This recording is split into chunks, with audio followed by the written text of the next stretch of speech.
Europe's Cold War divide. 2. The division of Europe and the Iron Curtain. After the end of World War II, Europe was in ruins. Cities had been bombed, economies collapsed, and millions of people were displaced. Into this fragile landscape, the rivalry between the United States and the Soviet Union quickly spread. In 1946, British Prime Minister Winston Churchill gave a famous speech in which he declared that an Iron Curtain had descended across the continent. On one side of this curtain stood Western Europe, supported by the United States and leaning toward capitalism and democracy. On the other side lay Eastern Europe, dominated by the Soviet Union and organized under communist regimes. This division was not merely symbolic. In the years that followed, the Soviet Union established strict control over countries such as Poland, Czechoslovakia, Hungary, East Germany, Romania, and Bulgaria. These nations became satellite states, tied politically, economically, and militarily to Moscow. Meanwhile, the United States took steps to prevent the spread of communism further west.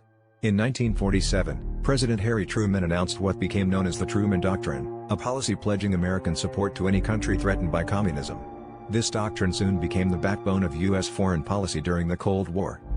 To reinforce this commitment, the U.S. also introduced the Marshall Plan, an ambitious program to rebuild Western Europe with billions of dollars in economic aid. This plan not only revived economies but also strengthened political alliances against the Soviet Union. The Soviets responded with their own version of economic cooperation, the Comecon, and tightened their grip on Eastern Europe. By the late 1940s, Europe was firmly divided into two opposing blocs. The tension escalated further in Germany. The country had been divided into four occupation zones controlled by the United States, Britain, France, and the Soviet Union. But when the Western powers decided to unify their zones to create a stronger West Germany, the Soviets retaliated by cutting off access to Berlin in 1948. This move led to the Berlin blockade, one of the first major crises of the Cold War. In response, the Western Allies organized the Berlin Airlift, a massive operation that supplied food, fuel, and necessities to the people of West Berlin entirely by air.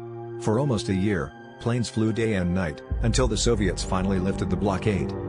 This confrontation made it clear, the Cold War was no longer just an ideological rivalry.